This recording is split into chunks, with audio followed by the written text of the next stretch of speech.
দাম্পত্য জীবনে যদি স্বামী স্ত্রী উভয়ে যদি ধৈর্যশীল না হয়, সবরকারী না হয়, হুটহাট রিয়াকশন করে ফেলে, কখনো দাম্পত্য জীবনে সুখী হওয়া সম্ভব নয়। দাম্পত্য জীবনে সুখী হতে হলে সবর এবং শকর এই দুইটা মূল মন্ত্রের কোনো বিকল্প পথ খোলা নেই। সেটা স্বামীর জন্য প্রযোজ্য, স্ত্রীর জন্য প্রযোজ্য। স্বামী হিসাবে আপনি স্ত্রীর অনেক অনিয়মতা দেখতে পাবেন, অনেক কিছু দেখতে পাবেন, আপনার আকাঙ্ক্ষা, আপনার চাহিদা, প্রত্যাশার বিপরীত আপনাকে সবর করতে হবে। ভাইরা আমার, আমাদের প্রিয় নবী সাল্লাল্লাহু আলাইহি সাল্লামের দাম্পত্য জীবনে কিন্তু টুনটান সমস্যা হয়েছে। আপনারা মনে করতে পারেন নবী সাল্লাল্লাহু আলাইহি সাল্লামের ঘর, ওনার স্ত্রীগণ সাহাবী, তারা উম্মুল মুমিনিন, আমাদের মা, এত মর্যাদাবান মানুষ, তাদের আবার ঝামেলা হয়েছে। ভাই, দাম্পত্য জীবনে টুকটাক সমস্যা তাদেরও হয়েছে। প্রিয় নবী সাল্লাল্লাহু আলাইহি সাল্লাম নিজে একদিন বাসা ছেড়ে মসজিদে নববীতে এসে মন খারাপ করে বসেছিলেন, তিনি বাসায় যাচ্ছেন না, অভিমান করে। ওমর রাদিয়াল্লাহু তাআলা আনহু বিষয়টা বুঝতে পেরে, তার মেয়ে যেহেতু নবী সাল্লাল্লাহু আলাইহি সাল্লামের স্ত্রী, তিনি সেখানে গিয়ে ভেতরে প্রবেশ করে তার সাথে কথা বলে তথ্য উদ্ঘাটন করে সেটা মিটমাট করার ব্যবস্থা করেছেন। স্বয়ং নবী করিম সাল্লাল্লাহু আলাইহি সাল্লামের জামাতা, ইসলামের চতুর্থ খলিফা আলী রাদিয়াল্লাহু তাআলা আনহু, তার মতে এত মর্যাদাবান মানুষ, তার ঘরে স্ত্রী হিসাবে আছেন কে? মুহাম্মদ সাল্লাল্লাহু আলাইহি সাল্লামের মেয়ে, জান্নাতে নারীদের সর্দার ফাতিমা রাদিয়াল্লাহু তাআলা আনহা। এত বড় মানুষ তারা, স্বামী স্ত্রী দুইজন, দুই দিককার নেতৃত্বে, একজন যুবকদের নেতৃত্ব দিবে, আরেকজন জান্নাতি যুবতীদের, নারীদের নেতৃত্ব দিবে। এত বড় মর্যাদাবান মানুষ, তাদেরও দাম্পত্য জীবনে কিন্তু টুনটান হয়েছে। একবার আলী রাদিয়াল্লাহু তাআলা আনহু এসে মসজিদে টানটান হয়ে শুয়েছিলেন মাটিতে, মনটা খারাপ, ঘরে একটু হালকা ঝামেলা হয়েছে, তো এই জন্য মসজিদে নববীতে এসে মাটিতে শুয়ে আছেন। নবী করিম সাল্লাল্লাহু আলাইহি ওয়াসাল্লাম দেখে বুঝতে পেরেছেন, টের পেয়ে গেছেন যে কিছু একটা হয়েছে বাসায়।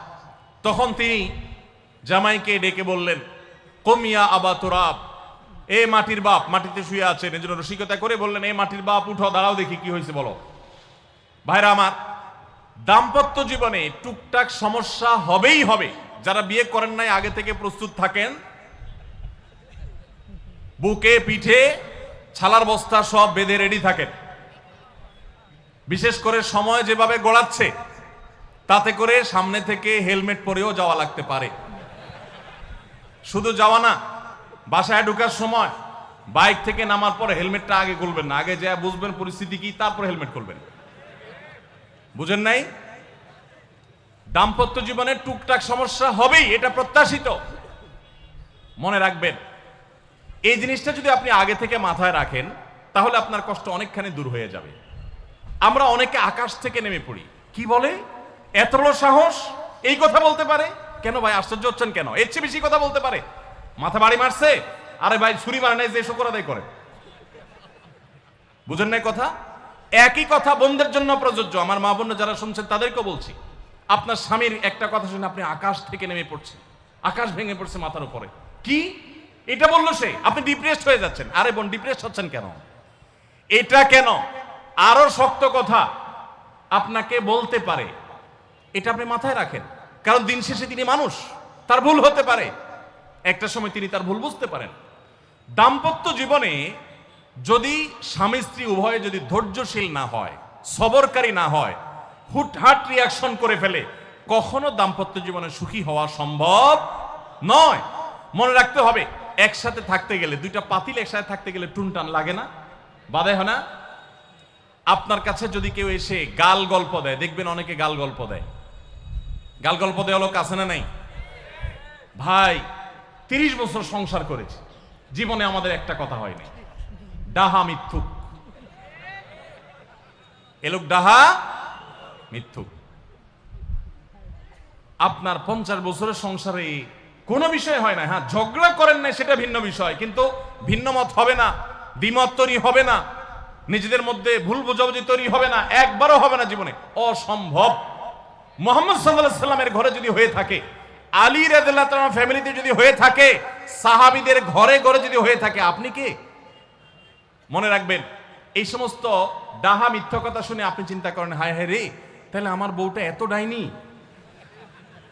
আর মহিলা চিন্তা করে, আমি স্বামীটা এত অমানুষ, কত বড় ডাকাত। দেখো, তারা স্বামী স্ত্রী জীবনে কোনো কথা হয় না, আর আমার স্বামী ডেইলি একবার মা বাপ তুলে না গালি গালাজ করলে তার বাটার পেটে ব্যথাও জমায় না। এই সমস্যাগুলো আছে না নাই? ভাইরা আমার, সবর সবর করার জন্য, সবর করা সহজ হবে আগে থেকে যদি প্রস্তুত থাকেন যে এই সমস্যা হবে।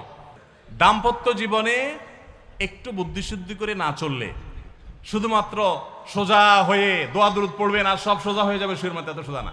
একটু বুদ্ধিশুদ্ধি খাটায় চলতে হয় এবং সবর করতে হয়। এই যে ভদ্রলোক যদি সবর না করতেন তাহলে মারামারি কাটাকাটি করে কখনো সমাধান হয় না। এই মোবাইল ফোন আমাদের দাম্পত্য জীবনকে ধ্বংস করার অন্যতম কারণ। অতএব আল্লাহর ওয়াস্তে মোবাইলগুলোকে নিয়ন্ত্রণ করেন, মোবাইলগুলোকে নিয়ন্ত্রণ করেন। বাসায় ঢোকার আগে মোবাইলের গলা চেপে বন্ধ করেন, এরোপ্লেন মুড করেন। ফ্যামিলিকে একান্তে কিছু সময় দেন। সারাক্ষণ খাচ্ছেন মোবাইল টিপতে টিপতে, ওই যে কৌতুক আছে না যে মোবাইল টিপতে টিপতে খাচ্ছে, খায়া ডাইল মনে করে পানি ঢেলে নিচে পাতে। খাওয়ার সময় এবার চিন্তা করতে বলতেছে যে কি দিয়ে রান্না করছো, লবণ দাও না ডাইলে, আসলে ঢেলে নিচে কি পানি। তো মোবাইল টিপতে টিপতে যদি মানুষ সংসারে স্বামী স্ত্রী একে অন্যের সাথে সময় কাটায় তাহলে দাম্পত্য জীবনে অশান্তি নিশ্চিত। যত অশান্তি এবং যত ঝগড়া, যত ভুল বোঝাবুঝি আমাদের ফ্যামিলিগুলোতে হয়, এর অন্যতম প্রধান কারণ হলো এই মোবাইল এডিকশন, মোবাইল আসক্তি। স্বামী বলেন স্ত্রী বলেন উভয় একান্তে স্বামী স্ত্রী বাসা বাড়িতে তো অবস্থান যতদিন করবেন, ব্যবসা বাণিজ্য কাজ কাম আল্লাহর হস্তে, এগুলো সব জমা রেখে তারপর স্বামী স্ত্রী একে অন্যকে সময় দিবেন। ইনশাআল্লাহ দাম্পত্য জীবনের সুখ শান্তি আসবে।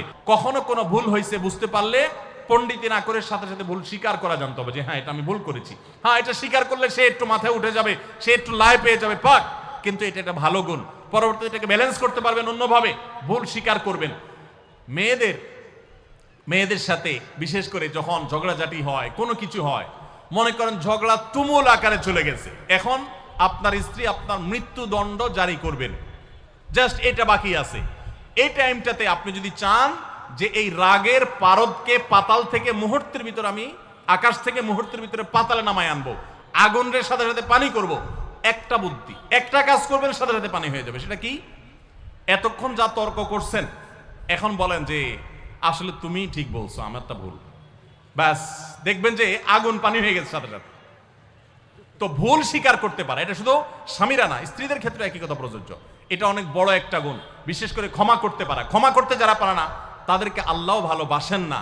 আল্লাহ তাআলা বলেছেন যে আল্লাহ তাআলা ক্ষমাশীল মানুষদেরকে ভালোবাসেন, বিধায় আমরা ক্ষমা করতে শিখবো ইনশাআল্লাহ। 9 নম্বর হলো শয়তান যে সমস্ত জায়গাতে ধোঁকা দেয় এই জায়গাগুলোকে ক্লিয়ার রাখা। যেমন একটা পয়েন্ট বলি, স্বামী স্ত্রীর মধ্যে কিছু কিছু জিনিস প্রাইভেট থাকতে পারে।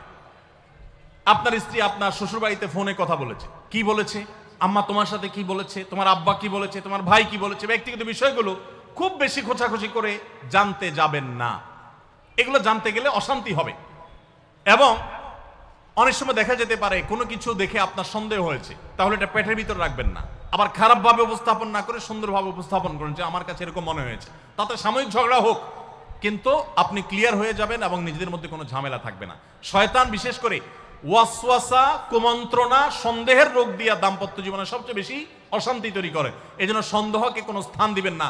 যখনই সন্দেহ আসবে বুঝবেন যে শয়তান এটা সৃষ্টি করছে। সর্বশেষ 10 নম্বর হলো শাসন করার যদি কখনো দরকার হয়, স্বামী হোক আর স্ত্রী হোক বা সাধারণ মানুষের ক্ষেত্রে এটা প্রযোজ্য, রাগের মাথায় কখনো শাসন করবেন না। শাসন করতে হলে মাথা গরম হয়ে গেছে একটু সবর করবেন, ঠান্ডা মাথায় শীতল মাথায় তারপরে শাসন করবেন। যখন রাগ উঠছে তখন কিছু বলতে যাবেন না। আপনার রাগ উঠছে আজকে, আপনি নিয়ত করেন আগামী 24 ঘন্টা পর এটার আমি বিচার করব, একটা বিহিত করব, এটার আমি কিছু একটা করে ছাড়বো। 24 ঘন্টা টাইম নেন, ইনশাআল্লাহ আপনি নিশ্চিত থাকেন 24 ঘন্টা পর যদি আপনি এটা নিয়ে বসেন তাহলে আপনার এই বসাটা অনেক বেশি হবে ন্যায়সঙ্গত।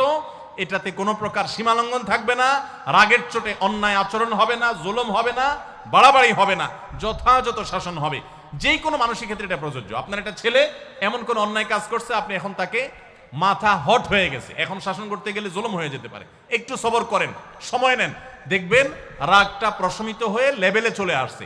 এরপর যদি শাসন করেন দেখবেন জুলুম হবে না। তো স্বামী স্ত্রী উভয়ের ক্ষেত্রে একই কথা প্রযোজ্য।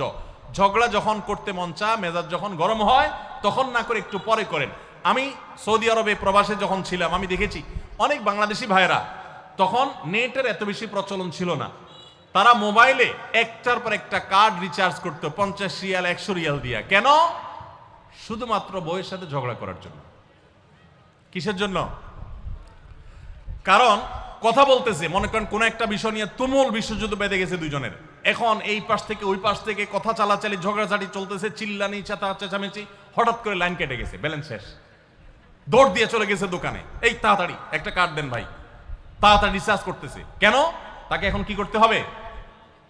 অসমাপ্ত ঝগড়ার সেকেন্ড ইনিংস শেষ করতে হবে। আবার কার্ড শেষ হয়ে যাচ্ছে, ইনিংস ঘোষণা হয়ে গেছে, আবার যায় সে কার্ড রিচার্জ করে থার্ড ইনিংসে ঝগড়া করছে। কত বড় বেকুব চিন্তা করে, কত বড় নির্বুদ্ধিতা। এই ঝগড়াটা স্বামী স্ত্রী যদি দুই জায়গায় থাকেন, ফোনে যদি ঝগড়া হয়, আমি বুদ্ধি দেই যে ফোনটা যখনই দেখলেন যে ঝগড়া শুরু হয়ে গেছে, তখন সাথে সাথে মোবাইলটা অফ করে ফেলান। অফ করে 3 দিন মাত্র রাখেন, অন্য একটা নাম্বার বাটন ফোন দিয়ে আপাতত অফিসের কাজ কাম ছাড়েন, আর বইয়ের সাথে যোগাযোগের নাম্বারটা 3 দিনের জন্য বন্ধ রাখেন। 3 দিন পরে মোবাইলটা আস্তে করে ওপেন করেন। এবার নিয়তি করেন যে ঝগড়া এটাই হবে, বরে বলবেন দেখো তোমার সাথে ঝগড়া এখানে এই পর্যন্ত থামতেছে, আমরা এখান থেকে আবার শুরু করবো ইনশাল্লাহ 3 দিন পর।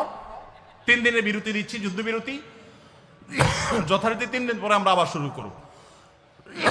3 দিন পরে যদি শুরু করেন, আমি তো দায়িত্ব নিয়ে বলতে পারি, লিখিত দিতে পারি আপনাকে, 3 দিনের পর যখন আবার নতুন করে শুরু করবেন, ইনশাআল্লাহ দেখবেন আগের ঝগড়ার যে দুইজনের একজনেরও আর কিছুই নেই। এখন বউরে যদি বলেন 3 দিন পরে ফোন দিয়ে বলেন হ্যাঁ বলো তুমি জানি কি বলতেছিলা, দেখবেন যে আর কথা খুঁজে পায় না। আর আপনিও যদি বলেন যে হ্যাঁ আমি জানি কি বলতেছিলাম, দেখবেন এখন ঝগড়া করে জুত পাবেন না, গিয়ার একেবারে নরমালে চলে আসছে। এই জন্য ভাইরা, রাগ যখন হয় ওই টাইমটাতে ঝগড়াঝাটি করতে হয় না, তাহলে সেক্ষেত্রে দাম্পত্য জীবনে অশান্তি থেকে অনেকখানি বাঁচা যায়। যে ঠিক আছে আমরা ঝগড়া করব, এই বিষয়ে আমরা এখন কথা বলবো না, কালকে কথা বলবো, একটু অপেক্ষা করেন, উভয়ের জন্য সেখানে কল্যাণ থাকবে। আল্লাহ তাআলা আমাদের সবাইকে এসব বিষয়গুলোকে দেখে মেনে চলার তৌফিক দান করুন।